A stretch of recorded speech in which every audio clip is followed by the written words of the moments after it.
E aí pessoal, tudo certo?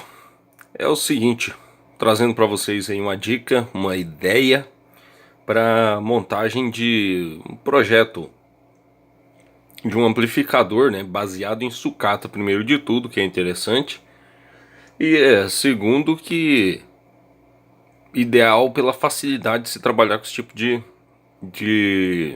construção. Quem curte um hobby da vida e tal. Ah, Embora a funcionalidade dele no final das contas eu acredito que seja bem atraente. Bom, vamos lá. Esse daqui que vocês estão vendo é um módulo amplificador, mas é um módulo amplificador automotivo. Ele leva algumas vantagens comparado aos módulos de mini system, placas de microsystem, equipamentos de som doméstico, certo? Esse tipo de equipamento aí é geralmente desses padrões aqui. E eles têm uma característica muito legal para se usar para fazer algum projeto.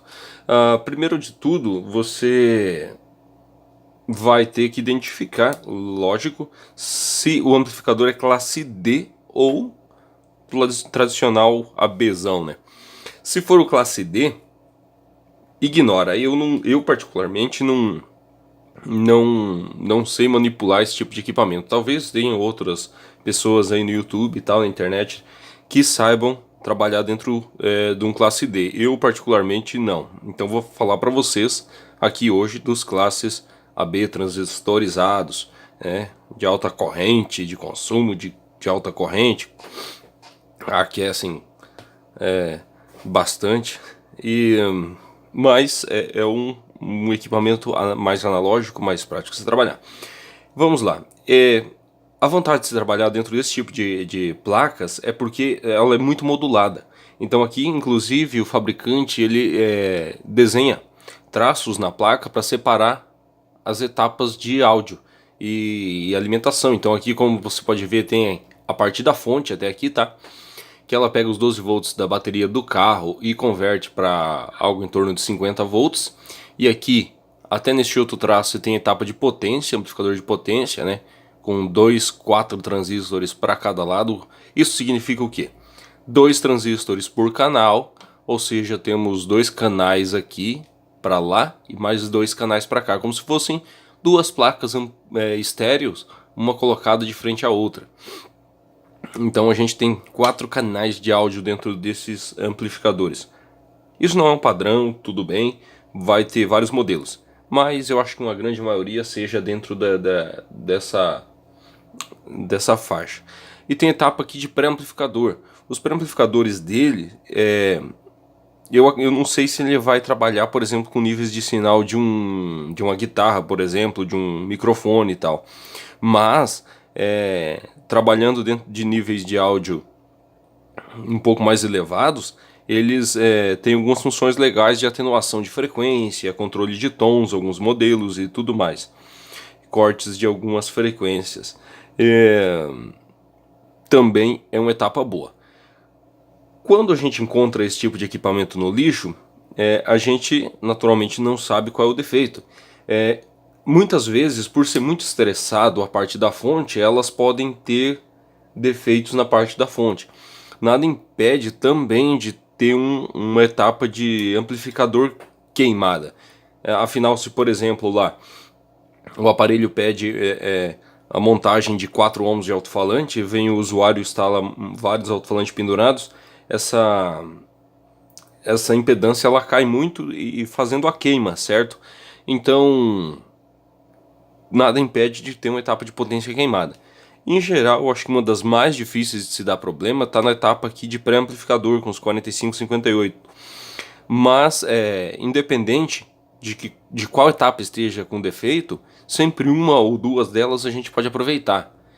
Salvo a parte da fonte, se você tem interesse talvez de fazer um projeto com a fonte, eu acredito que se ela estiver funcionando você pode usar.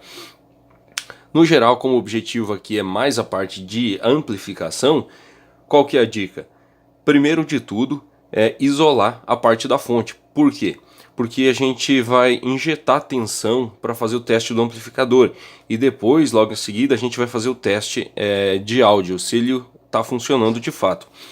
Então, a princípio, como a gente não sabe se a fonte está queimada, se tiver diodos aqui e tudo mais, ou algum componente, MOSFETs lá e tal, em curto-circuito, quando a gente usar a nossa fonte de bancada, ou qualquer fonte alternativa que gere acima de 15, 20 volts por polaridade, porque abaixo disso eu já percebi que o funcionamento dele é precário, mas acima disso já é o suficiente para se descobrir se funciona ou não. Você vai isolar a parte da fonte para que, se acaso tem algum componente queimado para trás aqui, em curto-circuito para trás, não sobrecarregue a fonte, não põe em curto-circuito a fonte alternativa que a gente está usando. Então, em geral, alguns jumpers desses, na maioria desses modelos de placa, lembrando que não são todas assim, são moduladinhas, tem alguns que são mais distribuídos, os componentes é mais ruim de trabalhar. Alguns desses jumpers geralmente fazem a transferência das tensões da parte de fonte para as placas de áudio, as etapas de áudio. Então a gente identifica e isola. Se for necessário talvez cortar alguma trilha, corte, né? Outro detalhe também que favorece bastante, eu percebi a grande parte desse tipo de equipamento, é a estampagem sobre a placa do desenho das trilhas. Então isso que vocês veem em cima não é uma trilha, ela não é uma placa dupla face. Porém, ela tem, ela foi estampado o desenho da trilha, que consequentemente está do lado da face oposta da placa. Mas dando continuidade no raciocínio, a gente isola a parte de fonte. Ideal perder uns 5 minutos aqui, ó, testando os transistores de potência. Põe em modo de continuidade o seu multiteste. Se você não tem noção nenhuma de eletrônica, eu já digo que não é ideal você fazer, tentar manipular uma montagem dessa. Precisa ter um mínimo de conhecimento e pelo menos ter um multiteste. Então, põe o multiteste de continuidade, vê se os transistores não estão em curto. Se eles não tiver, já é um bom sinal. Aí você pode injetar tensão positiva, terra e negativo na placa. Uma vez que você injeta tensão, observa se a sua fonte não vai entrar em curto também, claro. Se ela entrar em curto, é sinal que vai ter outros componentes aqui para dentro da etapa que estão com defeito, com curto. Injetando tensão aqui, você já vai ter energizado essa etapa da fonte, da placa. As saídas de áudio, então, segunda etapa, ligar um alto-falante. Geralmente as saídas de áudio ficam aqui nos conectores, uma vez que as entradas são próximo dos potenciômetros de ajuste. Então as saídas dos 4 amplificadores vêm pela trilha da placa e segue aqui para o outro lado onde estão os conectores. Geralmente eles têm alguns capacitores e resistores assim. Até um detalhe que no final, se acaso você realmente for fazer o projeto até o final e montar o seu amplificador, lembre de reinstalar esses componentes para que ele se mantenha o mais perto do original possível. Já que o projeto pede a existência desses componentes, mantenha eles no projeto final com a mesma estrutura, o mesmo diagrama. Ligando seu alto-falante aqui, ou diretamente na saída, você identifica aqui através dos resistores de potência. Se você quiser um pouco mais de certeza, procura o diagrama esquemático da placa do amplificador. Se acaso você não encontra do modelo específico que você está trabalhando, descubra algum parecido, que os layouts no geral vão ser bem semelhantes, os desenhos, os projetos. Salvos alguns casos, claro, não é generalizado isso. Em geral são bem semelhantes os desenhos, os projetos. Identificando as saídas de cada amplificador, você faz a instalação do alto-falante para fazer o teste. Tendo então alimentado e saída de áudio, agora você precisa injetar um sinal para testar literalmente o amplificador, se ele está funcionando. Você tanto pode injetar o sinal direto na entrada da placa, tá? Passando pelas etapas pré-amplificador para chegar na potência, ou se você identificar aqui dentro da etapa de potência onde está a entrada do sinal, você pode injetar ali. Eu tenho um multitest muito bacana aqui, que ele tem essa função aqui de injetar sinal de bip. Então a gente pode, no caso, injetar o sinal de bip direto na entrada do amplificador de potência e observar no alto-falante se vai ter um resultado. Nesses casos, você fazendo o teste de cada etapa desses amplificadores, de cada unidade também de amplificador desse, cada canal, você vai ter a certeza de quais funcionam ou não. Se funciona, você já tem certeza que este módulo de amplificação de potência você pode usar. Se acaso você avançar com os testes e identificar que o pré-amplificador não funciona, você pode isolar essa etapa também do amplificador e trabalhar só com potência. Em geral, como eu disse antes, eu acredito que a maior parte dos pré-amplificadores são bons, eles dificilmente vão dar problema, não é algo, eu acredito, muito forçado. A não ser que o meliante injete tensão aqui na entrada, faço alguns testes bizarros. Mas enfim, a gente não pode duvidar de nada também. Visto que testado a etapa de potência e etapa de pré-amplificador, você já terá o resultado se o amplificador de potência está funcionando ou não. Porque muitas vezes esses equipamentos, quando eles dão defeitos, o defeito não é generalizado na placa toda. Então você tem etapas às vezes de fonte com defeito, mas potência e pré funcional. Ou o contrário, você pode ter defeito aqui na etapa de amplificador e uma fonte ainda em funcionamento. E um pré-amplificador em funcionamento. Então nada impede você de usar, né, módulos destes equipamentos. A vantagem maior que eu vejo nisso tudo é o fato deles já estar distribuídos os componentes, já está montado, soldado, basta se fazer as alimentações e recolher e injetar os sinais de áudio. Para vocês terem uma ideia, muitas vezes esses equipamentos vão na mão de algum eletrônico, desculpa, que ele não tem noção ou não sabe muito sobre o equipamento e condena. Outros casos, os próprios usuários eles jogam fora achando que não vale a pena o reparo. O ideal é trabalhar sempre testando para identificar qual parte que está com defeito. Se, como o vídeo aqui, o objetivo do vídeo é você trabalhar dentro da amplificação de som, você perceber que tudo funciona, você vai simplesmente serrar a placa próximo dessa linha e ignorar a parte de fonte, que é a que eu acho que mais dá problema, e aproveita a etapa de som para fazer o seu projeto, o seu amplificador, monta num gabinete depois. Bom, basicamente... tive que dar uma pausa aqui no vídeo, mas estamos de volta. Basicamente, a placa que eu vou mostrar para vocês aqui, que já está em funcionamento, ela era mais ou menos assim. Então a gente tinha etapa de fonte com defeito aqui e tal.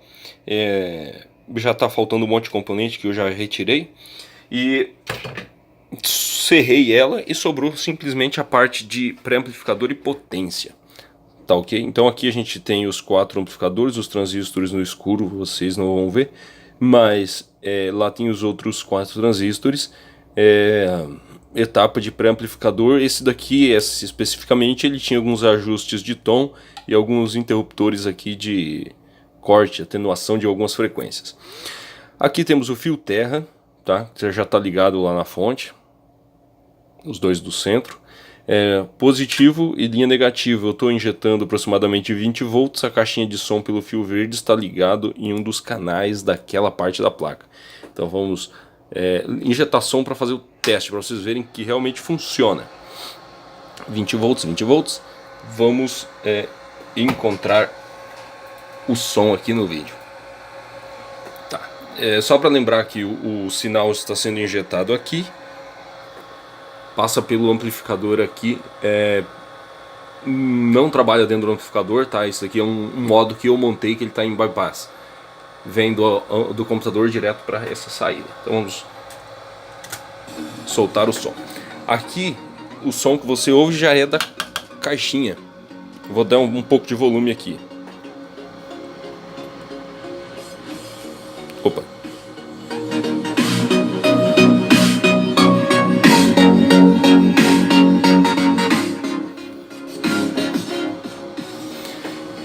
justamente nós temos um canal funcionando.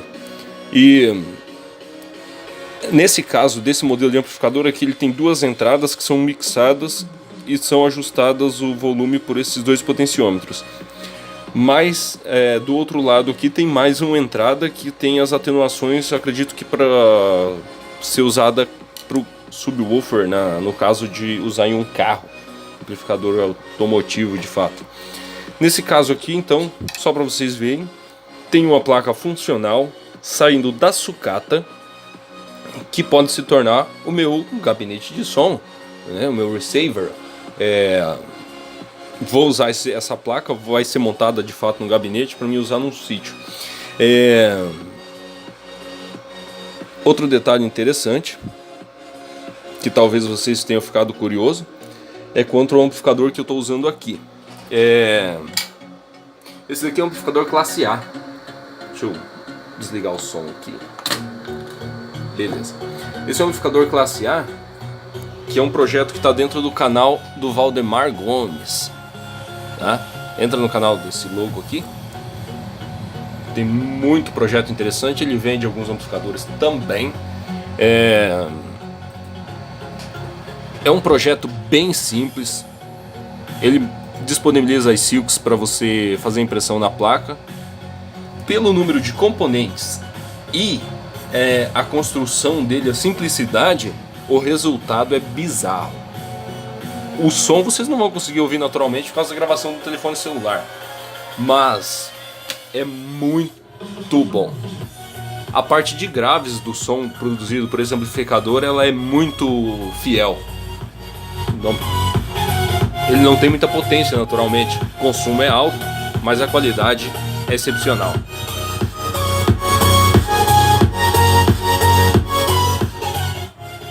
Eu fiquei realmente surpreso. Mas, voltando ao assunto, aqui está o amplificador de sucata. Futuramente ele irá se tornar um gabinete de som. Desculpa o tempo do vídeo, galera. Se você chegou até o final é porque realmente estava interessado, curioso talvez. Dúvidas, sugestões, comentários aí para baixo. Eu não vou pedir para você deixar o gostinho, porque eu também não faço esse trabalho por dinheiro, por hora. Talvez no futuro. Mas enfim, isso aqui é mera diversão e uma dica para os curiosos que curtem eletrônica. Valeu, galera. Um abraço e até mais.